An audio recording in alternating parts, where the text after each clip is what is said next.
امیر المؤمنین حضرت عمر رضی اللہ عنہ اپنے خلافت کے زمانے میں بسا اوقات رات کو چوکیدارہ کے طور پر شہر کی حفاظت بھی فرمایا کرتے تھے۔ ایک مرتبہ اسی حالت میں ایک میدان میں گزر ہوا کہ دیکھا کہ ایک خیمہ لگا ہوا ہے جو پہلے وہاں نہیں دیکھا تھا۔ اس کے قریب پہنچے تو دیکھا ایک صاحب وہاں بیٹھے ہیں اور خیمے سے کچھ کراہنے کی آواز آ رہی ہے۔ سلام کر کے ان صاحب کے پاس بیٹھ گئے اور دریافت کیا کہ تم کون ہو؟ انہوں نے کہا ایک مسافر ہوں، جنگل کا رہنے والا ہوں، امیر المؤمنین کے سامنے کچھ اپنی ضرورت پیش کر کے مدد چاہنے کے واسطے آیا ہوں۔ دریافت فرمایا یہ خیمے میں سے آواز کیسی آ رہی ہے؟ ان صاحب نے کہا میاں جاؤ اپنا کام کرو۔ آپ نے اصرار فرمایا کہ نہیں بتا دو، کچھ تکلیف کی آواز ہے۔ ان صاحب نے کہا کہ عورت کی ولادت کا وقت قریب ہے، درد زا ہو رہا ہے۔ آپ رضی اللہ عنہ نے دریافت فرمایا کہ کوئی دوسری عورت بھی پاس ہے؟ انہوں نے کہا کوئی نہیں۔ آپ رضی اللہ عنہ وہاں سے اٹھے اور مکان تشریف لے گئے اور اپنی بیوی حضرت ام کلثوم رضی اللہ عنہ سے فرمایا کہ ایک بڑے ثواب کی چیز مقدر سے تمہارے لیے آئی ہے۔ انہوں نے پوچھا کیا ہے؟ آپ رضی اللہ عنہ نے فرمایا ایک گاؤں کی رہنے والی بیچاری تنہا ہے، اس کو درد زا ہو رہا ہے۔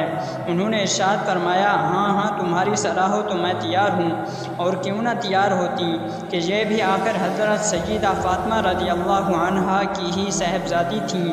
حضرت عمر رضی اللہ عنہ نے فرمایا کہ ولادت کے واسطے جن چیزوں کی ضرورت پڑتی ہے ان کو لے لو، تیل وغیرہ لے لو اور ایک ہانڈی اور کچھ گھی اور دانے وغیرہ بھی ساتھ لے لو۔ وہ لے کر چلی۔ حضرت عمر رضی اللہ عنہ خود پیچھے ہو گئے۔ وہاں پہنچ کر حضرت ام کلثوم رضی اللہ عنہ تو خیمے میں چلی گئیں اور آپ رضی اللہ عنہ نے آگ جلا کر اس ہانڈی میں دانے ابالے، گھی ڈالا۔ اتنے میں ولادت سے فراغت ہو گئی۔ اندر سے حضرت ام کلثوم رضی اللہ عنہ نے آواز دے کر عرض کیا امیر المؤمنین اپنے دوست کو لڑکا پیدا ہونے کی بشارت دیجیے۔ امیر المؤمنین کا لفظ جب ان صاحب کے کان میں پڑا تو وہ بڑے گھبرائے۔ آپ رضی اللہ عنہ نے فرمایا گھبرانے کی بات نہیں، وہ ہانڈی خیمے کے پاس رکھ دی کہ اس عورت کو بھی کچھ کھلا دیں۔ حضرت ام کلثوم رضی اللہ عنہ نے اس کو کھلایا۔ اس کے بعد ہانڈی باہر دے دی۔ حضرت عمر رضی اللہ عنہ نے اس شخص سے کہا کہ لو تم بھی کھاؤ، رات بھر تمہاری جاگنے میں گزر گئی۔ اس کے بعد اہلیہ کو ساتھ لے کر گھر تشریف لے آئے اور ان صاحب سے فرما دیا کہ کل آنا تمہارے لیے انتظام کر دیا جائے گا۔ ہمارے زمانے کا کوئی بادشاہ یا رئیس نہیں، کوئی معمولی سی حیثیت کا مالدار بھی ایسا ہے جو غریب کی ضرورت میں مسافر کی مدد کے واسطے اس طرح بیوی کو رات کو جنگل میں لے جائے اور خود اپنے آپ چولہا جلا کر پکائے۔ مالدار کو چھوڑیے، کوئی دیندار بھی ایسا کرتا ہے۔ سوچنا چاہیے کہ جن کے ہم نام لیوا ہیں اور ان جیسی برکات کی ہر بات میں امید رکھتے ہیں، کوئی کام بھی ہم ان جیسا کر لیتے ہیں۔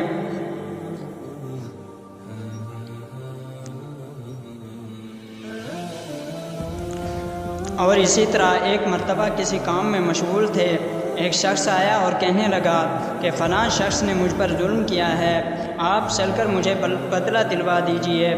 آپ رضی اللہ عنہ نے اس کو ایک درہ مار دیا کہ جب میں اس کام کے لیے بیٹھتا ہوں اس وقت تو آپ آتے نہیں، جب میں دوسرے کاموں میں مشغول ہو جاتا ہوں تو آ کر کہتے ہو کہ بدلہ دلوا دو۔ وہ شخص چلا گیا۔ آپ رضی اللہ عنہ نے آدمی بھیج کر اس کو بلوایا اور وہ درہ اس کو دے کر فرمایا کہ بدلہ لے لو۔ اس نے عرض کیا میں نے اللہ تعالیٰ کے واسطے معاف کیا۔ گھر تشریف لائے، 2 رکعت نماز پڑھی۔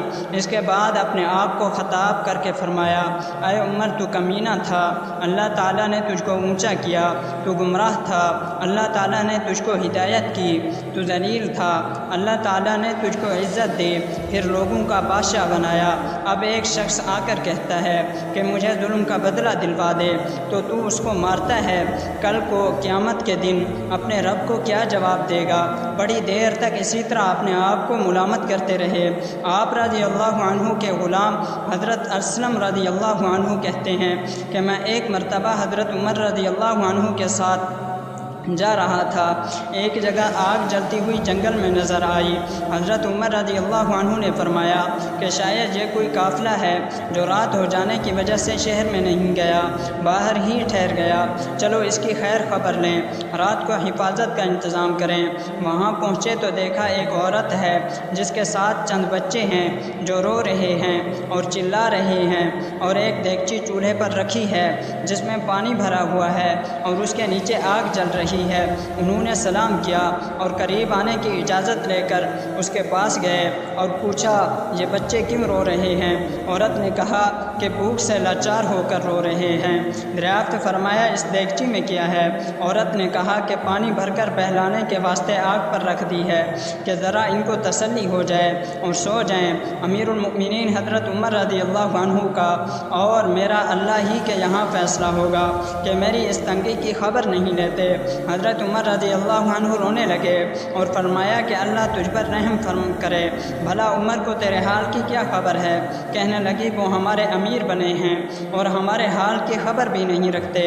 حضرت اسلم رضی اللہ عنہ کہتے ہیں کہ حضرت عمر رضی اللہ عنہ مجھے ساتھ لے کر واپس ہوئے اور ایک بوری میں بیت المال میں سے کچھ آٹا اور کچھ کھجوریں اور کچھ چربی اور کچھ کپڑے اور کچھ درہم لیے، غرض اس بوری کو خوب بھر دیا اور فرمایا کہ یہ میری کمر پر رکھ دے۔ میں نے عرض کیا میں لے چلوں؟ آپ رضی اللہ عنہ نے فرمایا نہیں، میری کمر پر رکھ دے۔ 2-3 مرتبہ جب میں نے اصرار کیا تو فرمایا کیا کل قیامت میں تو میرے بوجھ کو اٹھا لے گا؟ اس کو نہیں، میں ہی اٹھاؤں گا، اس لیے قیامت میں مجھ ہی سے اس کا سوال ہوگا۔ میں نے مجبور ہو کر بوری آپ رضی اللہ عنہ کی کمر پر رکھ دی۔ آپ نہایت تیزی کے ساتھ اس کے پاس تشریف لے گئے، میں بھی ساتھ تھا۔ وہاں پہنچ کر اس دیگچی میں آٹا اور کچھ چربی اور کھجوریں ڈالیں اور اس کو جلانا شروع کیا اور چولہے میں خود ہی پھونک مارنا شروع کیا۔ حضرت اسلم رضی اللہ عنہ کہتے ہیں کہ آپ رضی اللہ عنہ کی گنجان داڑھی سے دھواں نکلتا ہوا میں دیکھ رہا، حتیٰ کہ وہ کھانا تیار ہو گیا۔ اس کے بعد آپ رضی اللہ عنہ نے اپنے دست مبارک سے نکال کر ان کو کھلایا۔ وہ سیر ہو کر خوب ہنسی کھیل میں مشغول ہو گئے اور جو بچا تھا دوسرے وقت کے واسطے ان کے حوالے کر دیا۔ وہ عورت بہت خوش ہوئی اور کہنے لگی اللہ تعالیٰ تمہیں جزائے خیر دے، تم تھے اس کے مستحق کہ بجائے حضرت عمر رضی اللہ عنہ کے تم ہی کو خلیفہ بنایا جاتا۔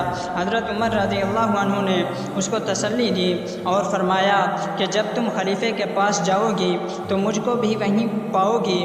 حضرت عمر رضی اللہ عنہ اس کے قریب ہی ذرا ہٹ کر زمین پر بیٹھ گئے اور تھوڑی دیر بیٹھنے کے بعد چلے آئے اور فرمایا میں اس لیے بیٹھا تھا کہ میں نے ان کو روتے ہوئے دیکھا تھا اور میرا دل چاہا کہ تھوڑی دیر ان کو ہنستے ہوئے بھی دیکھوں۔ صبح کی نماز میں اکثر سورت کہا وغیرہ بڑی صورتیں پڑھتے اور روتے، کئی صفوں تک آواز جاتی۔ ایک مرتبہ صبح کی نماز میں سورہ یوسف پڑھ رہے تھے، انما اشکو بسی و حزنی الی اللہ پر پہنچے تو روتے روتے آواز نہ نکلی۔ تہجد کی نماز میں بعض مرتبہ روتے روتے گر جاتے اور بیمار ہو جاتے۔ یہ ہے اللہ تعالیٰ کا خوف اس شخص کا جس کے نام سے بڑے بڑے نامور بادشاہ ڈرتے تھے، کانپتے تھے۔ آج بھی 1450 برس کے زمانے تک اس کا دبدبہ مانا ہوا ہے۔ آج کوئی بادشاہ نہیں، حاکم نہیں، کوئی معمولی سا امیر بھی اپنی رعایا کے ساتھ ایسا برتاؤ نہیں کرتا۔